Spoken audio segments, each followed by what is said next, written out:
berapa banyak saya jadikan hari saya, wirid saya sholawat sama Nabi. Kam ajalu alaihi minas sholat alaihi. Berapa banyak saya harus sholawat. Tapi dia ngajukan pertanyaan, dia juga yang ngasih jawaban. Gimana kalau saya jadikan setengah waktu saya semuanya buat sholawat? Oh bagus kata Rasulullah. Fa'inzita fahuwa khairul lak. Kalau begitu 2/3 bagus. Pertama 1/4 sholawat aja bagus. Ditambah lebih bagus. Setengah bagus kata Rasulullah. Fa'inzita fahuwa khairul lak. Ditambah lagi 2/3 bagus. Fa'inzita fahuwa khairul lak. Sampai dia mengatakan semuanya saya jadikan pokoknya untuk sholawat. Idzan, kalau begitu jawaban Nabi Muhammad yang ma'ruf.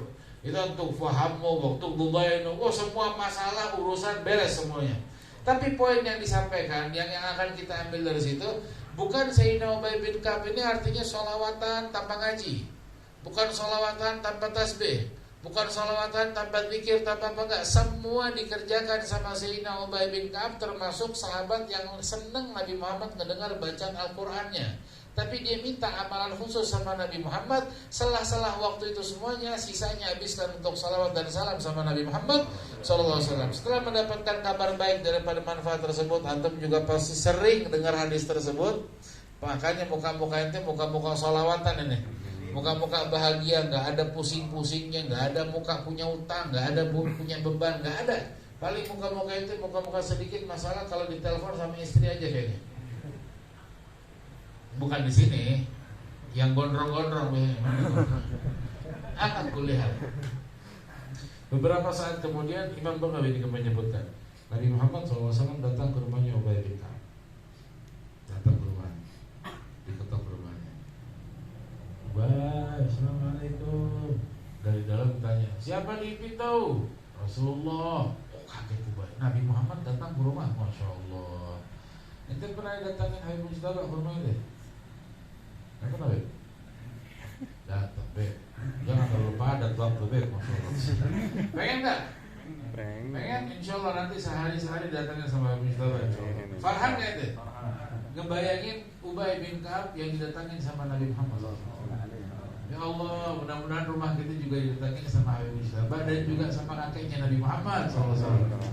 Tapi bikin apa yang dibikin sama Ubay bin Ka'ab. Diketok, buka pintu. Ya Rasulullah, kenapa jauh-jauh repot-repot datang ke sini? Kalau nggak perlu datang, maksudnya tinggal WA aja, telepon ada yang datang lah, insya Allah. Kan begitu ya? Kurang lebih kalau Habib Mujtaba datang ke rumah ada hajat sama ente, malu hati nggak gitu? Telepon aja, ada yang datang, insya Allah, kan begitu. Tapi ini enggak. Rasulullah mau datang dengan tujuan yang lain. Kata Ubay, Rasulullah ada hajat apa nih? Enggak, barusan ada salahnya Jibril baru saja datang. Jibril datang diperintahkan sama Allah Subhanahu wa taala. Jibril datang kirim salam, menyampaikan salam Allah untuk saya. Jibril kirim salam juga untuk saya, dan juga Jibril sampaikan kirim salam sama Ubay bin Ka'ab. Berdiri Ubay bin Ka'ab, ya Rasulullah. Maksudnya dari jarak jauh saya datang. Maksudnya barat tidak masuk akal. Apa ya? Ya itu sudah apa sih? Gak logika gitu ya. Ya, maksudnya dari Allah, terus pakai malaikat Jibril, wasilahnya Nabi Muhammad datang cuma menyampaikan salam sama Ubay bin Ka'ab. Mithli anak seperti Ubay bin Ka'ab yang ngerasa dirinya hina, yang ngerasa dirinya nggak punya apa-apa, dosa jauh dari Allah Subhanahu Wa Taala, tapi didatangin sama Nabi Muhammad, bawa salam dari yang Maha Salam Allah Subhanahu Wa Taala. Alhamdulillah, menyambut bulan Maulid ini. Kita nggak seperti Ubay bin Ka'ab yang bisa langsung apa-apa ngomong sama Nabi Muhammad. Nah, tiba-tiba ngeliat sama Nabi Muhammad, sholat di belakang Nabi Muhammad, makan satu nafas sama Nabi Muhammad, kadang minum satu gelas dengan gelas Nabi Muhammad, kadang salaman dengan Nabi Muhammad. Hari-harinya matanya ngeliat Nabi Muhammad SAW. Kita nggak bisa seperti Ubay bin Ka'ab, kita nggak bisa seperti sahabat yang minta dihukum sama Nabi Muhammad SAW. Tapi paling tidak jadikan sarana majelis seperti ini anak tangga untuk kita bisa didatangi rumah kita sama Nabi Muhammad.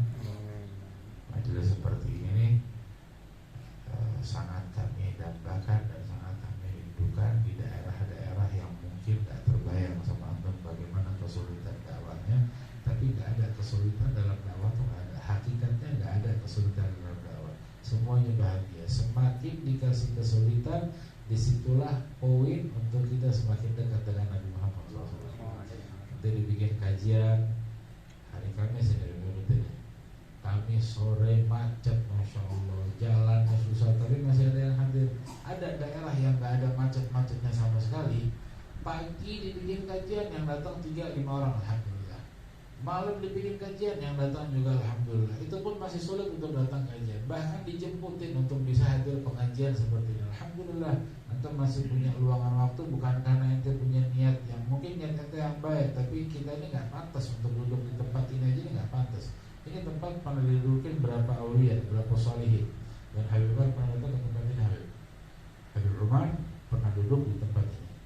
Ente datang di tempat yang pernah didatangin sama Habib Umar, seperti kita, seperti saya, yang banyak dosa, mata masih ngeliat haram, mulut masih ngomong yang nggak betul, hati masih pikiran yang gosip, kita masih masya Allah tabarakallah astagfirullahaladzim, tapi masih diizinkan Allah, diizinkan lisan menyebut nama Allah sallallahu sama Nabi Muhammad, bukan karena kita baik, bukan karena kita hebat, bukan karena kita mau, tapi Nabi Muhammad dari 1400 tahun yang lalu nangis-nangis minta sama Allah agar semua dosa yang kita lakukan diampuni sama Allah Subhanahu wa taala. Yang minta doa siapa?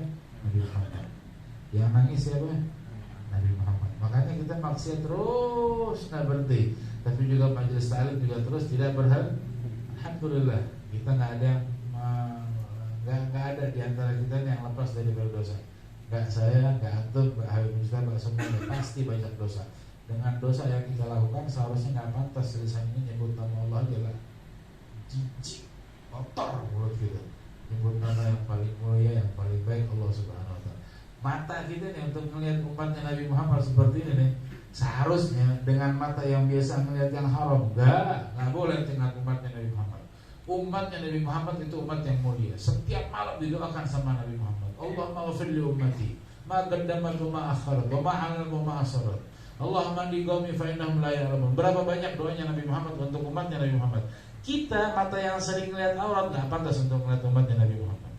Tapi karena doanya Nabi Muhammad, Allah mudahkan kita, takdirkan kita dengan orang-orang yang baik. Insya Allah ini menjadi anak tangga. Malam ini kita melihat Nabi Muhammad. Dan kita bisa salaman, duduk kumpul sama orang-orang yang baik. Insya Allah ini menjadi sebab kita bisa salaman sama tangannya Nabi Muhammad. Kalau begitu jaga ini tangan, jangan salaman kecuali sama yang baik, kecuali sama yang halal. Jangan biarkan telinga kita dengar hal yang gak baik. Kalau fitnah dunia gak ente di mana-mana ada fitnah. Dalam kubur aja ente masih difitnah orang, insya Allah. Kapan gak ada fitnahnya? Nanti kalau sudah gandengan sama Nabi Muhammad di surga, gak ada fitnah, gak ada marah, gak ada emosi. Ente gandeng 1000 bidadari depan bini ente lagi, bini ente akan cemburu sama sekali. Tapi kalau di sini stop. Ya, istilahnya Indonesia versus Rusia sayang. Jangan macem-macem. Berapa banyak nuklir ente, Putin lebih banyak nuklirnya. Ya udah, kita lebih baik sekarang jadi Korea aja, duduk manis, naam, madhabnya Sayyidina Umar bin Khattab fi badal ahyan ya. Tapi insyaallah benar-benar membawa tawil alaikum, insyaallah duduknya kita. Ini pun datangnya Fujatul Khair. Datang nggak tahu kalau ada agenda malam ini, wasilahnya Habib Izzat yang dari Medan. Wasilah dari Medan, duduk di Serengseng, tempatnya Habib Ahmad, ketemu Habib Novel, tiba-tiba kita bisa datang ke sini. Subhanallah, Allah punya aturan yang menciptakan tempat. Insya Allah mudah-mudahan Allah izinkan kita selalu kumpul di tempat yang baik, ketemu orang yang baik, menyebut kalimat yang baik, sehingga Allah selalu diikat kita dengan Nabi Muhammad di dunia dan juga di akhirat dengan wasilahnya para aulia, para sholihin dan para asatidzah. Mudah-mudahan Habib Mustafa panjang umurnya, sehat walafiat, diberkahi ke waktunya insya Allah dengan padat agendanya. Mudah-mudahan Allah berikan kemudahan dan kesehatan untuk beliau dan juga yang mendampingi beliau, yang khidmat kepada beliau. Insya Allah Allah angkat derajatnya dunia akhirat, selalu diizinkan untuk setiap tahun berangkat umrah insya Allah. Dari malam hari ini jangan wafatkan kita ya Allah sebelum kita ingat Nabi Muhammad. Pengen ingat Nabi Muhammad yang tersenyum sama kita dalam alam tidur dan alam aliyatullah insya Allah. Dan itu sangat mungkin. Wasilatukum wabarakatukum wa da'watukum insyaallah. Afu tawalla alaikum, Allahul muwaffiq ila aqwamit thariq. Wa afa minkum. Assalamualaikum warahmatullahi taala wabarakatuh. Kita tunggu tanggal hari Mustafa.